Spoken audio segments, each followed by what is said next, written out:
The final item of business is a members' business debate on motion 100 in the name of Patricia Gibson on World Pre-Eclampsia Day, 22nd of May 2026. This debate will be concluded without any questions being put. With those members who wish to speak in the debate, please press the request to speak buttons, and I call Patricia Gibson to open the debate. Around 7 minutes, please.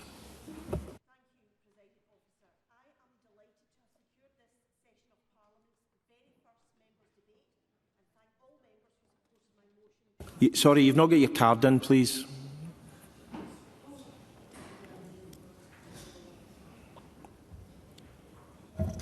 My apologies. Can you start again? Thank you, Presiding Officer. I am delighted to have secured this session of Parliament's very first members' debate and thank all members who supported my motion to make it possible. May was National Pre-Eclampsia Awareness Month and the 22nd of May was World Pre-Eclampsia Day. I believe it's right and fitting that there is a global recognition of this important maternal health issue. Pre-eclampsia is a condition which develops during pregnancy or shortly after birth, characterised by high blood pressure and protein in the urine. It can affect the heart, liver, lungs, kidneys, brain and cause blood clotting and lead to eclampsia, which is life-threatening and involves seizures. The World Health Organization estimates that pre-eclampsia affects 3 to 8% of women worldwide, and a study they conducted only last year found that hypertensive disorders in pregnancy, including pre-eclampsia, are responsible for 16% of maternal deaths globally. Around 76,000 women and 500,000 babies die worldwide each year from eclampsia. So, whilst I welcome the focus that World Pre-Eclampsia Day brings to this important issue, given the stark figures cited, I believe pre-eclampsia should receive much more focus than it does. I pay tribute to the work of Action on Pre-Eclampsia, a UK charity that works to raise awareness of this life-threatening condition. Of course, as a first step, expectant mums should be aware of the symptoms of pre-eclampsia, as it could save their life and their babies. Suffering during pregnancy from headaches, high blood pressure, blurry vision, upper right pain in the tummy, swelling and shortness of breath are all classic signs. More work needs to be done to ensure that pregnant women are provided with this information so that any symptoms can be investigated and addressed at the earliest opportunity. Those women at risk could and should benefit from preventative measures, such as low-dose aspirin by 20 weeks, or when antenatal care begins, calcium supplementation in settings with low dietary intake, and treatment of any pre-existing high blood pressure or associated conditions. Sadly, the picture is not what it needs to be in Scotland or across the UK, where it's estimated that 10% of pregnancies are impacted by hypertensive disorders, including pre-eclampsia. Specific data on the number of women in Scotland or the UK who are impacted is astonishingly not publicly available, and I wonder if the Minister can tell us why. The information is held at NHS board level. Freedom of information requests would bring it into the public domain, but this should happen already. Unless this information is collated, a proper and robust strategy to track the long-term health of women who suffer pre-eclampsia and who may face serious health risks as a direct consequence cannot effectively be undertaken. So I urge the Minister to ensure that specific data on the number of women in Scotland impacted by pre-eclampsia is made publicly available. According to Action on Pre-Eclampsia, over 5,000 pregnant women in the UK each year suffer from pre-eclampsia and 1,000 babies die from causes related to it. The lifelong health implications for those women are serious and potentially fatal because they will have a 5-fold increased risk of hypertension, 3 times the probability of a stroke, twice the risk of cardiovascular mortality, a 4-fold risk of suffering a major adverse cardiovascular event. In addition, such women have an increased risk of diabetes, kidney disease, liver disease and thrombosis. Now, we don't know if pre-eclampsia causes these increased lifelong risks or whether pre-eclampsia is caused by underlying conditions which elevates a woman's likelihood of developing cardiovascular and other issues.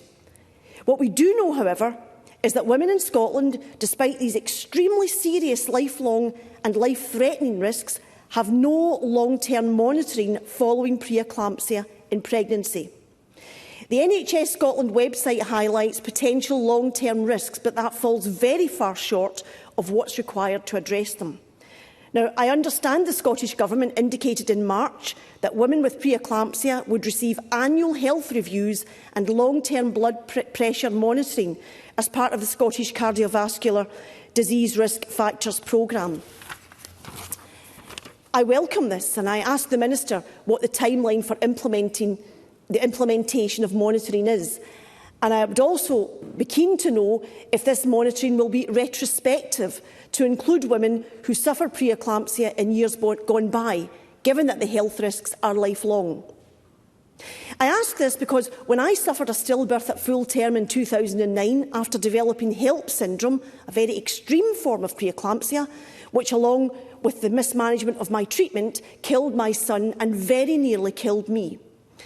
After spending 10 days in intensive care and recovering for a further 9 days in high dependency, I was discharged. No one mentioned to me at any time that I faced long-term serious health risks. It wasn't even touched on. Imagine my upset and anger when I discovered this purely by accident. Now, I'm sure many women today have been impacted by pre-eclampsia with no or very little idea of the extremely serious health risks to which they have been exposed. This is truly shocking. Now, clearly the Minister is not responsible if some clinicians don't make their patients aware of very important health risks that they face. But what can she do to ensure that clinicians share important medical information about health risks and make sure that falls under the statutory rights of patients? Because the reality is, women impacted by pre-eclampsia are simply not always provided with this vital information, and that can't be right. I know that good work in this area is taking place in NHS Lothian in particular, but the need is urgent across Scotland, including in my own Cunningham South constituency. Presiding Officer, I have spoken of the symptoms of pre-eclampsia and how pregnant women should be informed of them. When these symptoms appear, women don't always realise the danger they and their babies may be in. Ensuring expectant mums recognise the symptoms is important, but it's also vital that when they present with symptoms that they are not dismissed and they are not fobbed off, as I was. Half of all stillbirths occur after women present with concerns and are shooed away and told not to worry. Had I been listened to, my baby wouldn't have died, my liver would not have ruptured, and my husband would probably not have had to be asked to come to the hospital to bid me farewell because clinicians thought I was going to die. So, will the Minister work with the NHS to ensure that women, as are right, are better informed about pre-eclampsia symptoms as part of their antenatal care, are provided with vital information about the lifelong risks to their health following birth impacted by pre-eclampsia? And will they receive lifelong monitoring of their health, particularly around cardiovascular health, following pre-eclampsia? And if this could include women who suffer pre-eclampsia in past years and still face greater risks to their health? And finally, will she work with health boards to centrally collect and collate data on the incidence of pre-eclampsia? Because this will enable a proper and robust strategy to track the long-term health of women who suffered from pre-eclampsia. Such actions would do so much to reassure me and all women who face serious long-term health risks to which pre-eclampsia has given rise, that women's health is an absolute priority for the Scottish Government. Thank you.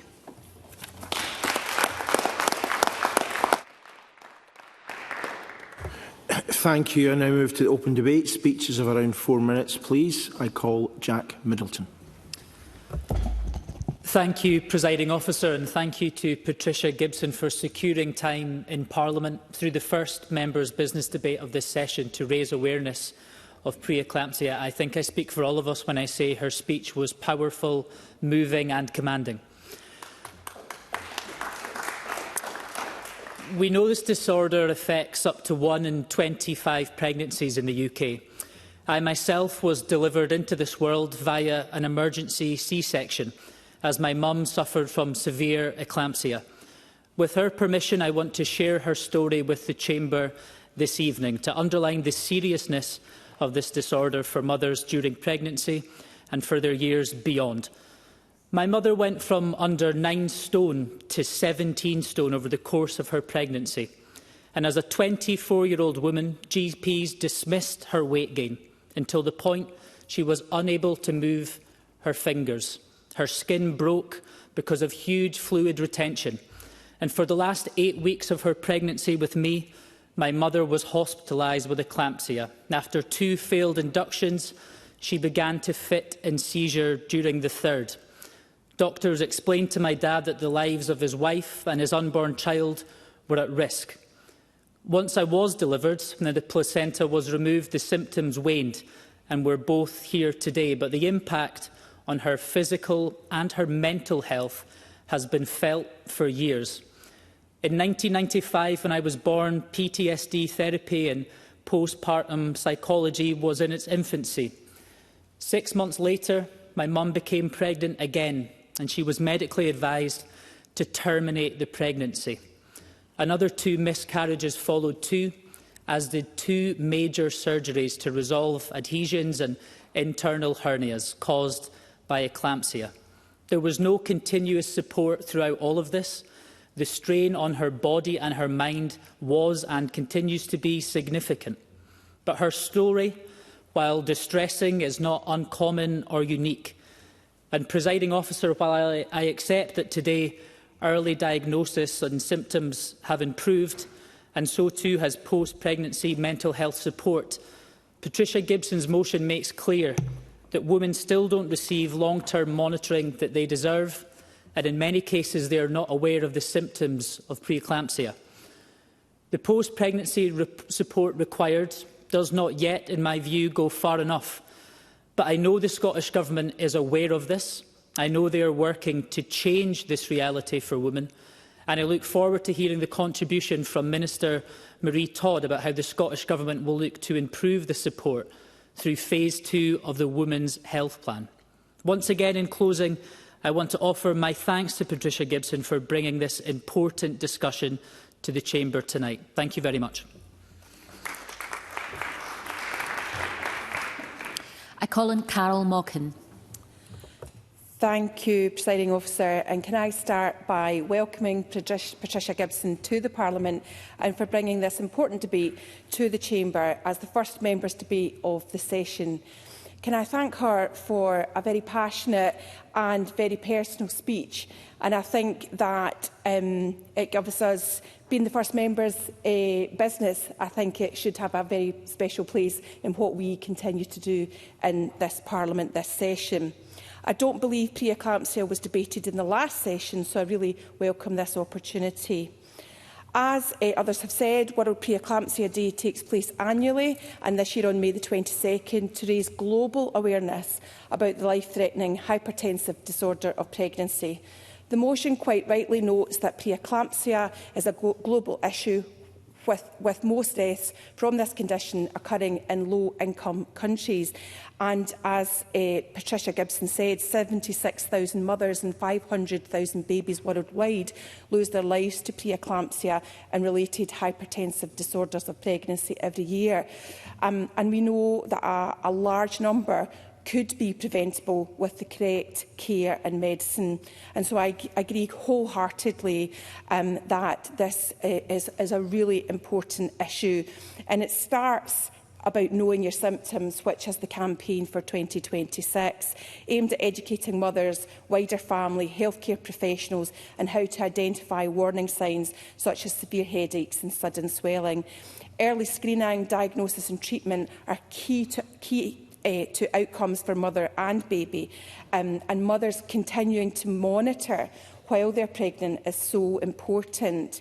And I think I agree that the sort of way in which we try to change health care is really important for mothers. So the key symptoms, I think, are worth repeating: high blood pressure, severe headaches, sudden swelling in head, in hands, face and feet, blurred vision and sudden weight gain. Women should be made aware of these symptoms whenever they can be through maternity services. Now, I mentioned that we did not debate in last session. However, much work was undertaken by many in this chamber, and some of our colleagues who have not returned to the Parliament worked very closely on this. And I want to, in particular, mention Monica Lennon, my Scottish Labour colleague and MSP for Central Scotland. Monica Lennon, as people in the chamber will know, was a real champion for women across Scotland and beyond.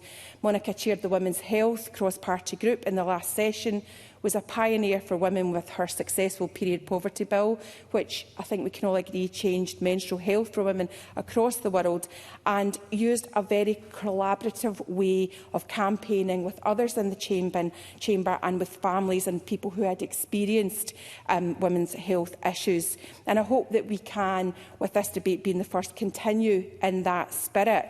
Now, Monica did campaign with others on pre-eclampsia to make changes here in Scotland to ensure that pregnancy was safer, and it was warmly welcomed that the Scottish Government announced the dedicated funding for pre-eclampsia testing, and it's now in every health board, and it really protects mothers and babies. And that, that's for the first time, given what has already been debated. It is such an important thing that came through the collaboration of members in this chamber and campaigners.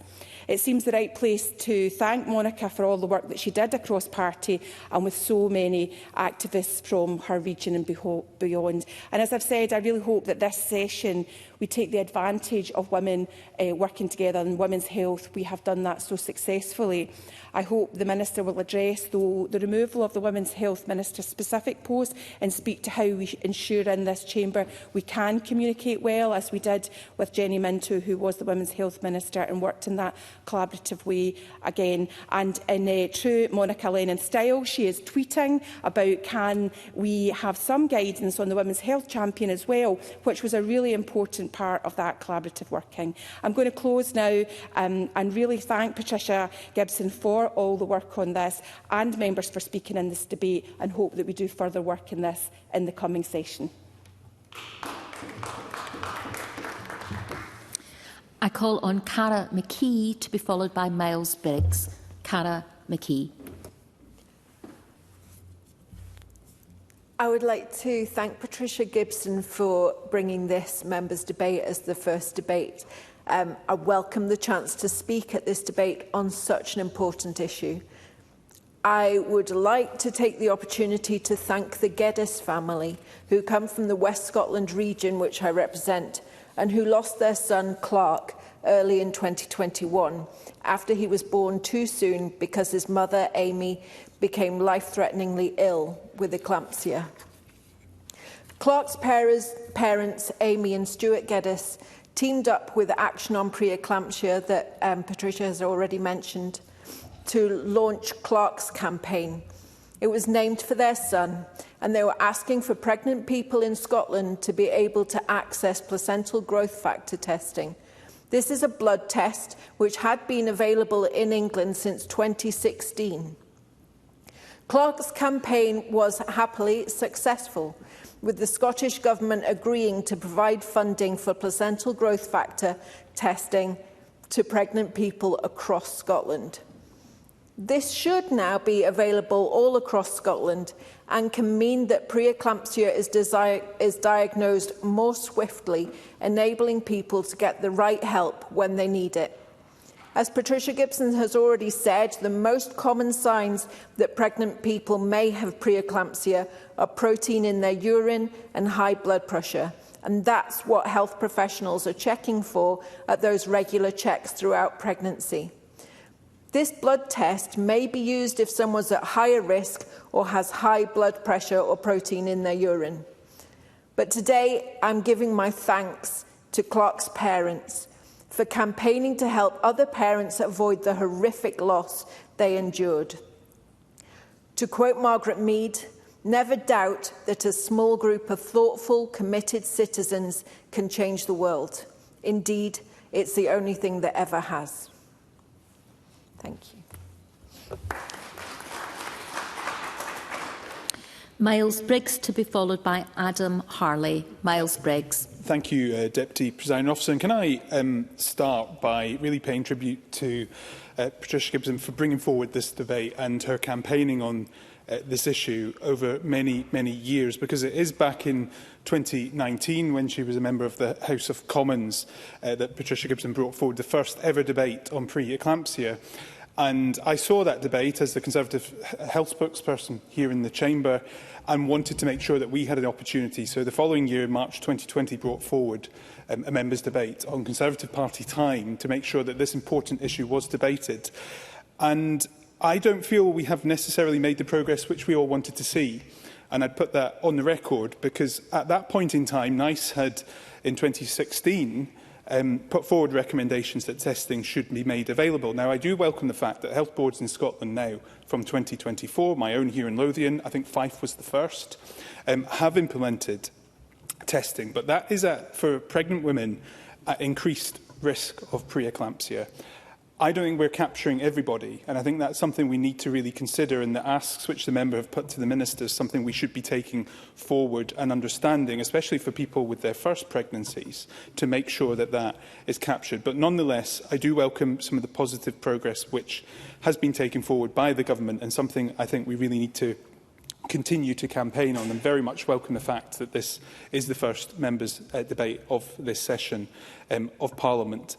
And I'd also like to pay tribute to the presiding officer as well, because throughout his time as an MSP, he has also advocated for more action, and in the members' debates which we've held in Parliament, he has spoken in every single one of them. I think that's important to put that on the record. And can I also thank and pay tribute to Jack Middleton for sharing his own personal and family stories. That is something which every new MSP has the opportunity to make sure that they can bring to this chamber, to really bring to life campaigns and issues which we need to all collectively act on.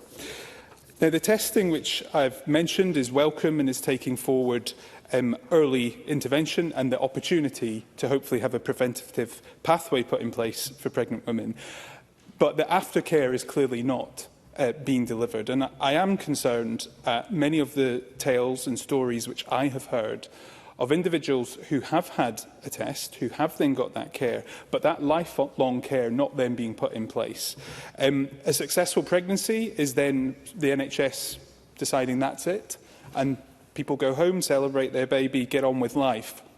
But that aftercare and future impact on people's health, I don't think is being taken seriously and put in place the future life testing which is needed. And that's something which I don't think, and I didn't have time to check, but the Scottish Patient Safety Commissioner, I don't think has done any work on to necessarily put forward recommendations of what that should look like. Because it has taken 10 years for us to get the NHS into a place where it is willing to test for pre-eclampsia.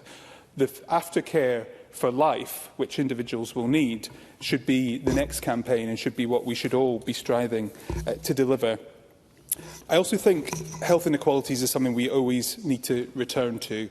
And I know from speaking to constituents, being able to access testing and access health services, this continues to be a postcode lottery. It's something I pay tribute to Action on Pre-Eclampsia, because I printed off the debate briefing which I had back in 2020. And, you know, APEC at that point wanted to see an end to the postcode lottery, where women in Scotland are being unfairly and inadequately deprived of the test that could be life-saving. I'm concerned that women and babies across Scotland now, it's that aftercare which we are now fighting to access. So to conclude, Deputy Presiding Officer, this debate is very welcome, but is not the end in any way. We need to look towards the aftercare of women in Scotland, and I hope this is just the start of making sure this session of Parliament can make sure that's delivered. Thank you. And the final speaker in the open debate is Adam Harley. Thank you, Deputy Presiding Officer, and I thank Patricia Gibson for bringing this important debate to the Chamber this evening and for raising awareness around pre-eclampsia. And thank you for her powerful testimony and the testimony of members across the Chamber. Listening to the accounts today and some of the issues raised, it takes me back to the birth of my own little boy 3 years ago. And I'm reminded of what an incredible time that was for myself and my wife as we welcomed our first child into the world. But I also remember just how vulnerable my wife was. in those final stages of pregnancy, and alongside all the practical questions that soon-to-be parents have to consider. So some of those questions are lovely. Deciding what colour to paint the new arrival's bedroom, what name to choose, and all the excitement that comes with preparing for a new baby.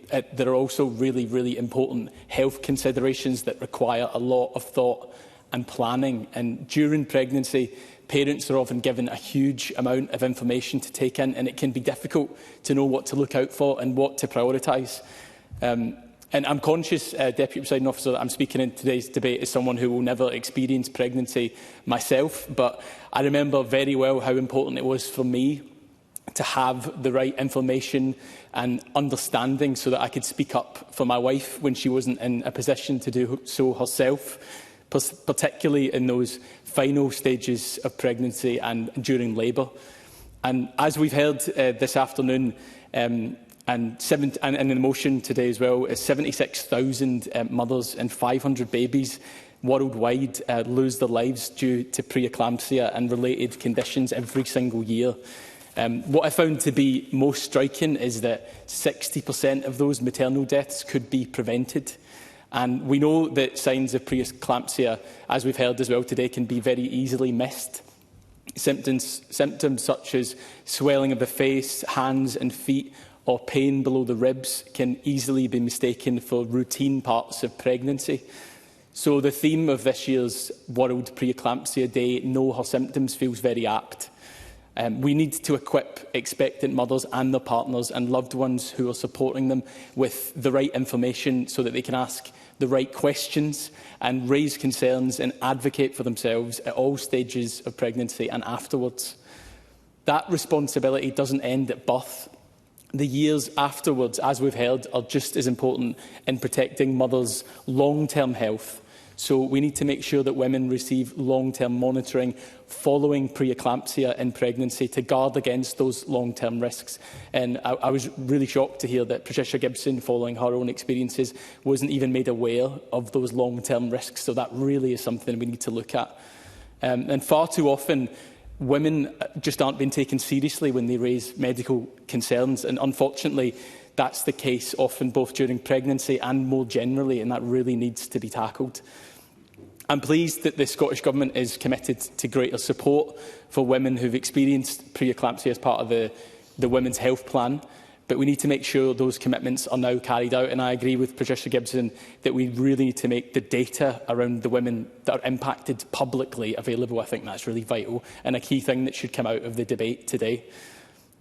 Raising awareness around this will save lives, and ensuring that women are listened to will save lives too. Thank you. I now call on Mary Todd to wind up the debate on behalf of the Scottish Government. Many thanks. I welcome the opportunity to mark World Pre-Eclampsia Day, which was held on the 22nd of May. It's a really important moment that reminds us not only of the scale of this condition globally, but of our responsibility here in Scotland to lead with compassion, evidence and with action.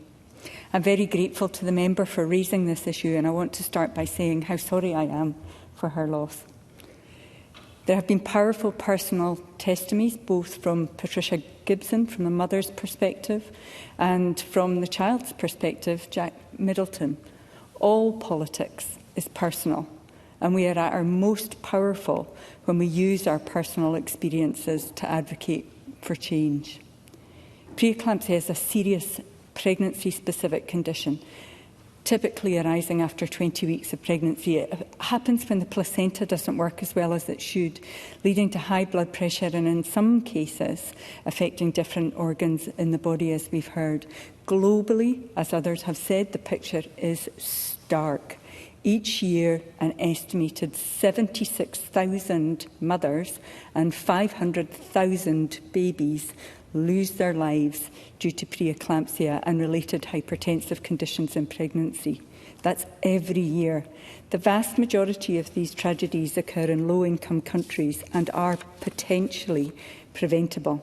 This tells us that the difference between life and death in many cases is timely recognition, appropriate escalation and access to high-quality care.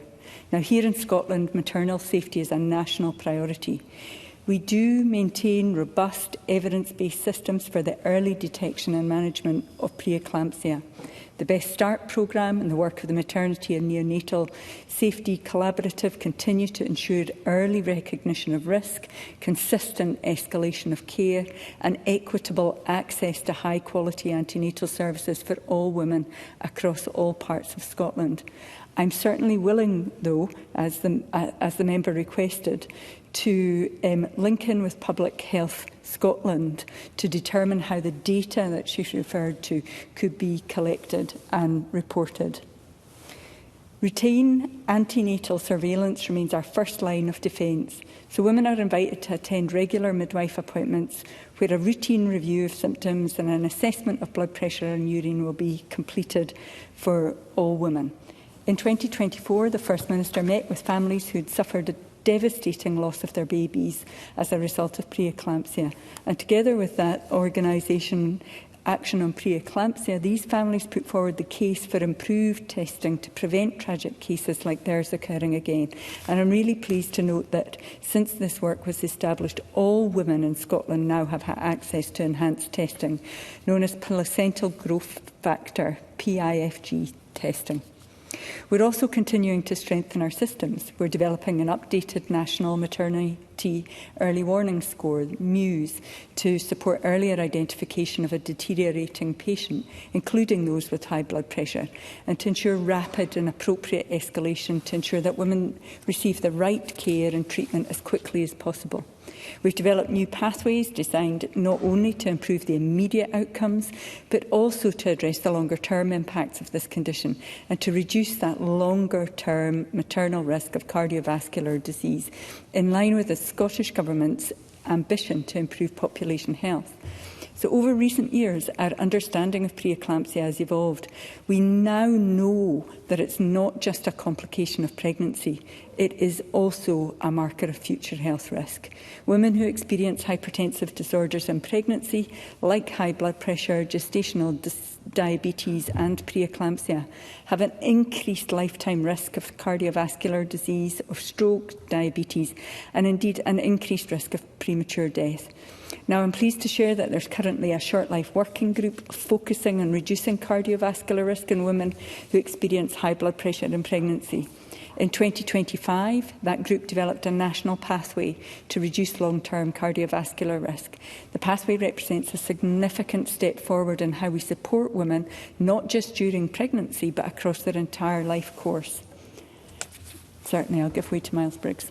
Miles Briggs. Thank you. I thank the Minister for giving way. I met with a constituent today who was basically telling me the fact that when they were pregnant, that they were given their medical records to take to meetings because we don't have digitalised records around this. And, you know, one of the biggest concerns of mine is actually if a successful pregnancy has been taking place, then the health of the baby is the key concern for all involved. So what work is being undertaken by government to make sure that women are actually aware of future health implications? Because I think for many people, they don't, and they do just still see this as a during and after and pre-birth condition. Mary Todd. So the pathway is really clear in its intent. We want to identify women with cardiovascular risk that can be identified and treated early. Women are provided with a home blood pressure monitor in the immediate period after giving birth, and they are supported through remote monitoring via an online platform and by their primary care team. So there's strong communication around the woman. Crucially, the follow-up is structured and sustained, so women are reviewed at 6 weeks after birth, as normal, again at 4 months, and then annually thereafter for life. So it should be perfectly possible, prospectively, to identify these women and to pick them up and to ensure that the care around them is good. The issue of retrospective identification is one that I will take back to officials and ask what we're doing to retrospectively identify those middle-aged women like myself who had pre-eclampsia many years ago when this system wasn't in place. But the pathway will ensure that the window of opportunity presented by pregnancy isn't lost, and we are moving from that reactive care right up to proactive prevention, and that's what we're after in Scotland. We're currently testing this pathway in NHS Lothian, supported by funding from the British Heart Foundation, and we're committed to evaluating its impact robustly. Presiding Officer, this is exactly the kind of innovation that ensures that joined-up, person-centred care that's focused on long-term outcomes. There are many points in a woman's life where there are important opportunities to identify cardiovascular risk, but pregnancy absolutely remains a key opportunity for intervention. The health of women and girls is a clear priority for this government and for me, and I want to ensure that together in Scotland, women and girls experience the best possible health throughout their lives. I'm really proud that Scotland was the first country in the UK to deliver a women's health plan. Women's heart health has been a clear priority in the plan from day one, and this focus has continued into the plan's second phase, published in January 2026. Phase 2 of the Women's Health Plan has a renewed focus on optimising future health, setting out the action we'll take from preconception and throughout the course of women's lives. So let me be clear to Monica Lennon, who I have a great deal of fondness and respect for. I have responsibility for women's health, a responsibility I am delighted to have and keen to continue Jenny Minto's good collaborative work on. Anna Glazier is currently still the women's health champion. Phase 2 of the Women's Health Plan notes that the role will continue. So it's crystal clear that women's health is still a very high priority for this government. Many women in Scotland are affected by the long-term health risks associated with pre-eclampsia. That's why we've prioritised action to ensure that women who experience hypertensive disorders of pregnancy are informed about their lifetime CVD risk and are provided with opportunities to reduce that risk. The invaluable work of third sector agencies like Action on Pre-Eclampsia ensures we continue to raise awareness and drive improvements in care, and I am very happy to place on record our appreciation for their ongoing work. Presiding Officer, I'd like to finish by acknowledging the profound impact that pre-eclampsia can have on women and their families in Scotland. We know that without early detection and management, women and their babies are placed at significant risk. No opportunity to prevent harm should be missed, and every woman deserves the highest standards of care wherever she lives. Thank you. That concludes the debate, and I close this meeting.